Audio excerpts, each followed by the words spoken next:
नमस्कार, मैं हूं कामनी झा और आपको लेकर आई हूं गाजीपुर बॉर्डर। और गाजीपुर बॉर्डर में पिछले कई दिनों से लगातार जो है सुर्खियों में बने रहने वाले मोहित शर्मा जी हमारे साथ में मौजूद हैं।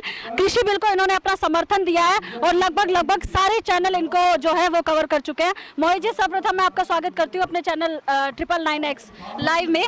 मेरा पहला प्रश्न है आपसे, किसान बिल को आप समर्थन देते हैं? जी बिल्कुल देते हैं, लेकिन मैं आपको एक बात बताऊं, मेरी कोई औकात नहीं कि मैं किसी कृषि बिल को समर्थन दूं। मेरे देश का इतने बड़े बुजुर्ग किसान जो वहाँ पीछे बैठे हुए हैं और तमाम बॉर्डर्स पर बैठे हुए हैं, उन लोगों का समर्थन पूर्ण है। और उन लोगों का मतलब कृषि बिल के विरोध में उनका समर्थन वो सर्वप्रथम माना जाएगा। हम जैसे देश के नौजवानों के आना इतनी बड़ी बात नहीं है, जितनी बड़ी बात देश के अंदर वो जो हमारे बड़े बुजुर्ग बैठे हुए हैं, वो 85 साल की माँ, वो बूढ़ी माँ जिसका बेटा देश की हिफाजत करते हुए शहीद हो जाता है कई साल पहले, लेकिन वो माँ आज भी उठकर यहाँ पर आती है किसान आंदोलन में। वो 90 साल के बुजुर्ग जिनके पैरों में घुटनों में दर्द है, लेकिन फिर भी अपने छोटे छोटे बच्चों को लेकर आते हैं और किसान आंदोलन की तस्वीर दिखाते हैं। और ये तस्वीर पेश करती है देश की, हिंदुस्तान की खूबसूरती को, कि देश के अंदर चलने वाला एक ऐसा आंदोलन जो किसी जाति, किसी धर्म, किसी रिलीजन, किसी कास्ट या किसी धार्मिक बेस पे नहीं टिका हुआ है, तो हिंदुस्तान की खूबसूरती के आधार पर, हिंदुस्तान के फूल के गुलदस्ते के आधार पर। और उस फूल के गुलदस्ते के अंदर 4 फूल हैं हम, हिंदू, मुस्लिम, सिख और ईसाई।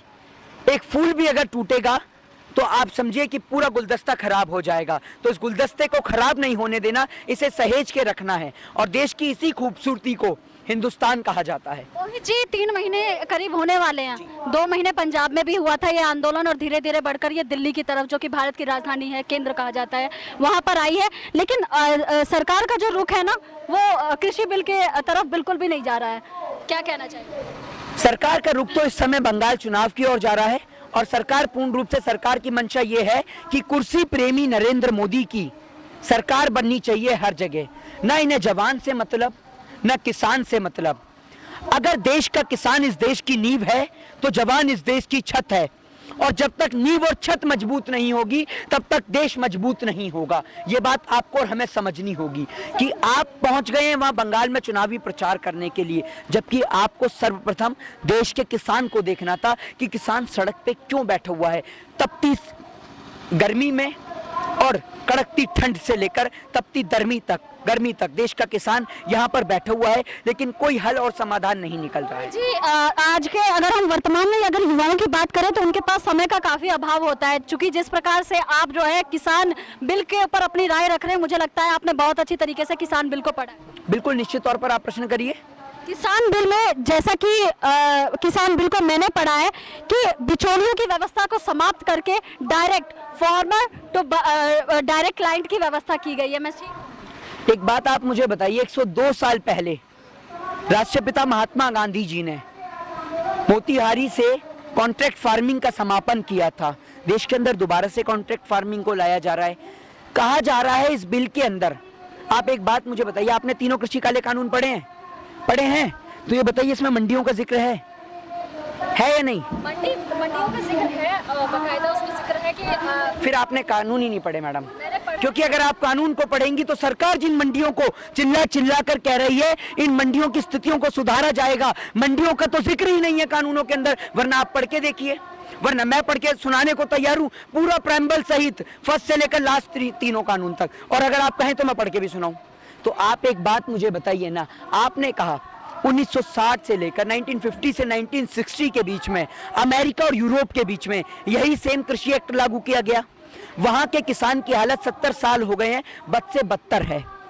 तो आप सोचिए, अमेरिका और यूरोप जैसी डेवलप्ड कंट्री के अंदर जब ये कृषि बिल लागू होता है तो वहां के किसान की हालत खराब हो जाती है। तो भारत, जो कि अभी डेवलप्ड कंट्री नहीं है, विकास देश नहीं है, विकासशील देश की श्रेणी में आता है, तो जब उसके अंदर ये कानून लागू होगा तो यहाँ के किसान की क्या हालत होगी, पूरा देश समझ। किसने कह दिया? या भारतीय जनता पार्टी के या आरएसएस के कार्यालय में चुनाव हो रहे हैं 2026 तक? किसने कहा आपसे? बताइए आप, किसने कहा है ऐसा? तो वो तो भाजपा के चैनल हैं। तो आप एक बात मुझे बताइए, एक मिनट, प्रकार से आप कह सकते हैं? मैं बताता हूँ ना भाजपा के चैनल, अरे मैं आपको बताता हूँ, नहीं मैं आपको बताता हूँ भाजपा के चैनल किस प्रकार से हैं। भारतीय जनता पार्टी के राज्यसभा सांसद सुभाष चंद्रा, जिनका चैनल है जी न्यूज, ठीक है, वो यहाँ पर सुनने आता है। आपको पता है कैसे सुनने आता है? कि किसानों की भीड़ कम होती जा रही है, किसानों की तादाद कम होती जा रही है, यहाँ किसान नहीं, यहाँ आतंकवादी हैं। और उनके टैगलाइन आप देखते हैं, खालिस्तानी आतंकवादी, उनके टैगलाइन कि मोदी जी की दाढ़ी से डरा पाकिस्तान। अरे भैया, दाढ़ी से अगर पाकिस्तान डरे तो देश का हर एक आदमी दाढ़ी रख ले। अगर हर एक आदमी दाढ़ी से कोई डरने लगा तो हर एक आदमी अगर दाढ़ी रख लेगा तो शायद हम एक दो देशों पे कब्जा भी कर लेंगे फिर तो आप एक बात मुझे बताइए, आपने कहा कि किस प्रकार से, तो आपको और सभी को पता है, रिपब्लिक भारत का चैनल अर्नब गोस्वामी जो चीख चीख के कहता था मुझे ड्रग दो ड्रग दो ड्रग दो, तो जब आज बंगाल के अंदर भारतीय जनता पार्टी का नेताइन पकड़ी जाती हैं कोकीन के साथ में है, तो उनको लेकर तो नहीं बोलता, तो ये रिश्ता क्या कहलाता है? आप बताएंगी या मैं बताऊं? तो बताइए ना आप मुझे। जी, अंतिम प्रश्न है मेरा। 26 जनवरी जो कि राष्ट्रीय पर्व था, वहाँ पर किसान आंदोलन की आड़ में जो है तिरंगे का अपमान हुआ, इसको मानते हैं नहीं मानते? कौन कहता है तिरंगे का अपमान हुआ? कौन कहता है आपसे? अगर तिरंगे का अपमान हुआ तो देश की सरकार आईपीसी की धारा 124 या 121 के तहत देशद्रोह का मुकदमा क्यों नहीं दर्ज करती? क्यों नहीं करती? विदाउट एनी प्रूफ और विदाउट एनी एविडेंस आप कहते हैं तिरंगे का अपमान। देश का तिरंगा अपनी संवैधानिक जगह पर लहर रहा था। देश के अंदर इस प्रकार के झूठ को फैलाना निश्चित तौर पर गलत है। और आज देश की सरकार देश के उन किसानों से और मजदूरों से तिरंगे का प्रूफ और मांग रही है जिनके बेटे तिरंगे के अंदर लिपट कर आते हैं। चलिए आप मुझे एक बात बताइए, आपने सर एक मिनट रुकिए एक मिनट एक मुझे तो बताइए, एक मुझे बताइए, बिल्कुल एक बात आप मुझे बताइए, आपने सरकार की वकालत के तौर पर एक मिनट आपने सरकार की वकालत के तौर पे एक प्रश्न करा, तो आपसे मैं भी करना चाहूंगा कि मुझे एक ऐसे बॉलीवुड सेलिब्रिटी का नाम बता दीजिए और देश के अंदर एक ऐसे नेता का नाम बता दीजिए जिसका बेटा सरहद पे शहीद हुआ हो। बता दीजिए, आपको 5 मिनट का टाइम सोचने का भी देता हूँ, बता दीजिए। बताओ, कोई नहीं है। और आप मुझसे पूछिए देश के किस राज्य के अंदर और किस जगह के अंदर और किस स्टेट के अंदर आप पूछना चाहती हैं कि देश के किसान और मजदूर का बेटा शहीद हुआ, मैं आपको गिनाऊंगा। पूछिए जो स्टेट आपको याद हो। आप बात करें उत्तर प्रदेश की, तो उत्तर प्रदेश के अंदर रामलाल, जिन्हों के बेटे शहीद होते हैं 22 साल की उम्र में, जिसकी मां कुछ दिनों पहले अपने बेटे को फोन करके पूछती है और कहती है कि बेटा तेरे पापा जी के पैरों में अब तकलीफ होने लगी है, तू जल्द घर आ जा, वो तुझसे मिलना चाहते हैं। तो वो बेटा फोन पे अपनी माँ से क्या कहता है कि माँ मैं जल्द ही घर पे आ रहा हूँ छुट्टी लेकर। वो बेटा कभी घर नहीं आ पाता। और आज उन्हीं के बेटों के ऊपर जब तिरंगे का, उन्हीं के पिता के ऊपर तिरंगे का सवाल उठाया जाता है ना, तो ये तस्वीरें और ये सवाल देश को शर्मसार कर देते हैं। क्योंकि इस देश के अंदर ये देश सर्वोपरि है, इस देश का तिरंगा, इस देश का आन बान शान, इस देश का स्वाभिमान है।